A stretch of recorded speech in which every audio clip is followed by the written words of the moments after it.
Le général Louis-Philippe Rondénion était aujourd'hui face à la Crayette. Oui. Le ministère public a plaidé le rejet des demandes de la défense. Est-ce que déjà, on pourrait savoir comment il va, Louis-Philippe Rondénion? Quel est son moral? Il va bien, il est assez serein et déterminé. Il a le moral. Il estime quelque part que ce qu'il vit s'inscrit dans la lutte démocratique, en tout cas d'un retour à la démocratie pour son pays. Donc il est parfaitement serein dans son combat. Pas seul? Non, pas seul.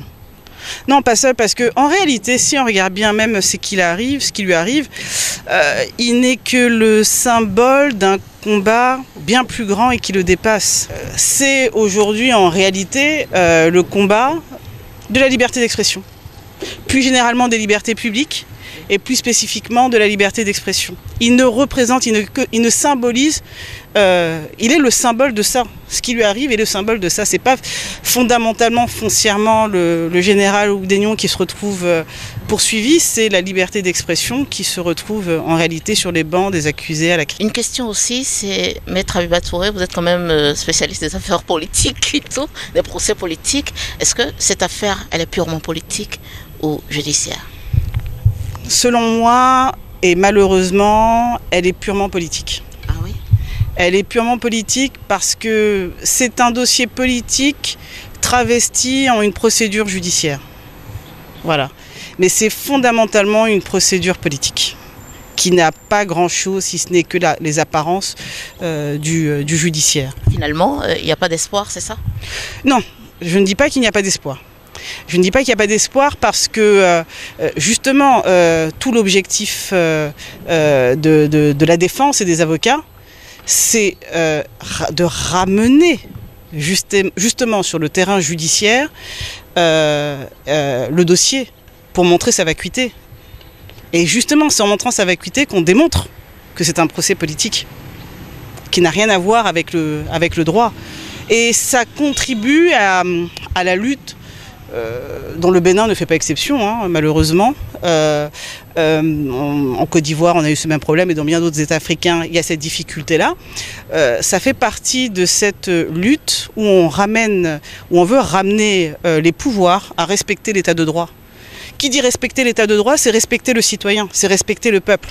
On peut avoir des divergences politiques, mais qu'on règle qu'on peut régler par les joutes verbales, par un combat politique, certainement pas en instrumentalisant le judiciaire. Or, c'est ce qui arrive. C'est pour ça que je vous dis que le général Rondénion, en réalité, est le symbole représente en fait cette lutte. Et finalement, c'est comme si c'est la liberté d'expression, les libertés publiques qui sont mises au banc des accusés. Si on accède à la demande du ministère public, qu'est-ce qui risque de se passer? Non, pour l'instant, vous savez, là, ce sont les arguments qui ont été développés pour le moment concernent les nullités. Ça concerne vraiment des débats concernant la nullité de la procédure, du fait du non-respect de la procédure, justement du non-respect de la procédure en la matière. Mais ça ne préjuge en rien du fond. Donc, soit finalement la juridiction nous donne raison et constate qu'effectivement il y a eu des irrégularités tellement flagrantes qui justifieraient qu'on prononce la nullité, soit elle rejette ces éléments et dans ce cas-là le débat du fond va devoir se poser. Et le débat de fond, c'est quand même de savoir quels sont les faits qui sont reprochés au général Rondénion. Parce que pour le moment, vous avez des accusations. C'est-à-dire qu'il est poursuivi pour incitation à la rébellion et pour des faits de harcèlement par le biais des réseaux sociaux. Très bien. Mais une fois qu'on a balancé ces accusations, qu'est-ce qu'il y a derrière? Quels sont les faits qui lui sont véritablement reprochés? Pour l'instant, on ignore. Pour vous donner un exemple, c'est comme... je vous donne un exemple concret, vous allez mieux comprendre. Okay. C'est comme si je vous arrête et je vous dis, je vous accuse d'avoir volé. Bah, la première question que vous allez me poser, c'est j'ai volé. Qu'est-ce que j'ai volé? Et à qui je l'ai volé? Mais je ne vous réponds pas. Je vous dis non, vous êtes juste poursuivi pour vol. Enfin, je veux dire, et vraiment, c'est en ce sens que c'est absurde.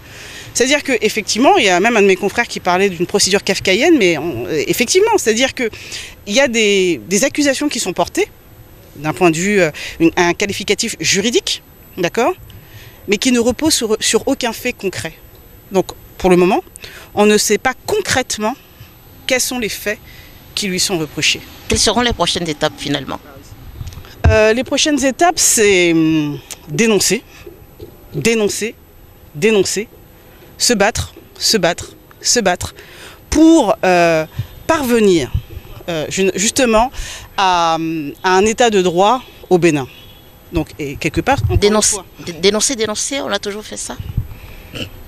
Vous êtes sûr que vous l'avez toujours fait? Bien sûr. Ou est-ce qu'on vous a entendu? Quand c'est politique, est-ce qu'on entend fort? Ça dépend. Écoutez, encore une fois, je vous le disais, le Bénin ne fait pas exception. Le problème, justement, c'est de montrer... Quand vous combattez seul, on ne vous entend pas. Mais quand vous combattez unis, c'est plus facile. Là, aujourd'hui, je pense que ce qui se passe, je ne suis pas béninoise, c'est vrai, je suis connue pour avoir mené des combats judiciaires, mais souvent qui n'avaient qu'un habillage judiciaire, et c'est souvent des combats politiques ou des règlements de compte politiques qu'il y avait derrière. Il s'agit de le dénoncer. Je pense que les populations, les peuples sont assez sensibles. Il faut quand même sensibiliser sur ce qui se passe, montrer à quel point l'accusation, il y a une certaine vacuité du dossier, et que finalement, c'est un règlement de compte politique. Et c'est important de le faire, je vais vous dire pourquoi, parce que personne n'en est à l'abri. Aujourd'hui, c'est chez le général Oundénion, hier c'était peut-être quelqu'un d'autre, et demain ça sera encore quelqu'un d'autre. Finalement, ce sont les enjeux médiatiques de cette affaire, c'est ça? Ce sont les enjeux médiatiques de cette affaire? Alors, l'enjeu médiatique est de sensibiliser l'opinion publique, oui, mais pas que. C'est-à-dire que concrètement, vous savez, la justice, elle est rendue au nom du peuple béninois. Donc ce qui est en train de se faire, c'est au nom du peuple béninois. C'est ça qui est aberrant. Donc si soit le peuple béninois ne se reconnaît pas dans cette justice. Et dénonce aussi. Et dénonce, et donc c'est important de l'informer pour qu'il puisse dénoncer. Soit le peuple béninois s'y reconnaît, mais ça m'étonnerait au regard du fait que pour le coup il y a beaucoup d'arbitraire, et comme je vous le dis, le problème n'est pas de poursuivre. Dans un état de droit, n'importe qui peut être poursuivi, c'est pas ça le problème, et tant mieux dirais-je. Mais la difficulté c'est quand on vous poursuit, encore faut-il qu'on puisse vous dire qu'est-ce que vous avez fait et qu'on respecte la procédure. C'est-à-dire qu'il faut que vous ayez suffisamment confiance en votre système judiciaire pour vous dire que la décision qui va intervenir, elle aura été rendue par une justice indépendante, selon des règles de droit qui ont été respectées. Vous pouvez ne pas être d'accord avec la décision, vous pouvez être d'accord avec la décision, mais ce que vous ne remettrez pas en question, c'est que c'est une décision qui a été rendue conformément au droit. Mais peut-on vraiment dire ça actuellement au Bénin, concernant le fonctionnement de la question reste posée. Je pense que vous avez tous votre réponse, hein, en réalité.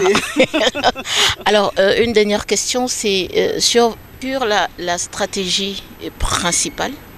Que sera-t-elle si éventuellement ça n'aboutit pas? Si ça n'aboutit pas. Voilà. Très bien. Bon, vous savez, si je commence à dévoiler la stratégie maintenant, ce n'est plus une stratégie. Hein. C'est vrai. Donc, ce ne serait il fallait quand même que je tente ma chance. Vous avez bien fait, mais il ne serait pas très malin de ma part de dévoiler dès à présent la stratégie arrêtée par la défense du général. Ce qui est certain, c'est que lui est combatif et qu'il n'entend pas se laisser faire. Mais je dirais, ce n'est même pas, il ne fait pas vraiment cas de son affaire personnelle. Il n'en fait pas une affaire personnelle. Encore une fois, il est le symbole de l'arbitraire. Il est le symbole, finalement, de la loi du plus fort, d'un point de vue du pouvoir, de l'autorité politique, face à une opposition, face à une contrariété du plus faible. En tout cas, vous voyez, et c'est ça que lui dénonce. C'est là-dessus que lui n'est pas d'accord. Si la justice doit être rendue au nom du peuple béninois et non au nom d'un régime. Vous voyez la différence? La justice, et je répète, elle doit être rendue au nom du peuple béninois et non pas au nom d'un régime. Et c'est ça qui fait toute la différence. C'est ça qui fait toute la différence. Quand elle est née au nom d'un régime, elle se discrédite même aux yeux du peuple qu'elle est censée représenter. Et le problème de ça, c'est que tant que vous êtes aux affaires, ça va. Mais quand vous n'êtes plus aux affaires, vous craignez cette même justice. Vous la craignez forcément, puisque vous savez que ce n'est pas le droit qui y est dit, ce sont ce que le politique aura décidé, que le pouvoir judiciaire répète tel un perroquet. C'est ça qui n'est pas bon. Et j'ai trop de respect pour nos magistrats africains, en l'espèce béninois, mais c'est une réalité africaine. J'ai trop de respect pour nos magistrats africains, j'ai trop de respect pour nos peuples africains, j'ai trop de respect pour le pouvoir judiciaire qui devrait être dans nos États pour laisser faire sans le dénoncer, ainsi que mes confrères. Donc on se situe vraiment dans une logique de se battre, de ramener sur le terrain du juridique, du droit, un, pour démontrer que le dossier n'est ni fait ni à faire, deux, pour en montrer la vacuité, et trois, pour exiger la relaxe du général Oundénion. Mais encore une fois, c'est même pas la relaxe du général Oundénion qu'il faudrait demander, c'est la relaxe de la liberté d'expression. La liberté d'expression. C'est à ces conditions-là qu'on pourrait obtenir, espérer la mise en liberté du général. Oui, parce que lui, encore une fois, aujourd'hui ne s'appartient plus. Il représente une lutte. Il représente une lutte. Il représente un combat. C'est-à-dire que, et ce combat, encore une fois, le combat des libertés publiques au Bénin. Et encore une fois, vous ne pouvez pas poursuivre un homme sans être capable de dire qu'est-ce que vous lui reprochez concrètement. Qu'est-ce qu'il a fait? Quels sont vos espoirs pour la prochaine date finalement? Wow, notre espoir, bon, on ne désespère pas, hein, sinon on n'est pas avocat en Afrique. Hein. Faut jamais désespérer, sinon c'est problématique.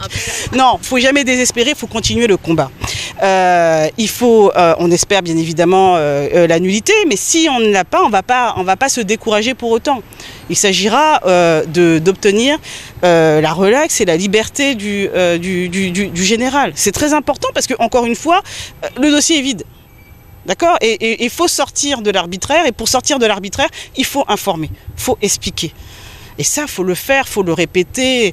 Et encore une fois, je vous le dis, hein, c'est-à-dire que je suis convaincue que ce qu'il vit n'est pas le seul à l'avoir vécu. Et je ne parle pas que du Bénin, il y a des tas de pays comme ça où ça se passe. Donc, c'est à nous, avocats, de dénoncer cela, de ramener sur le terrain du droit. On aime trop.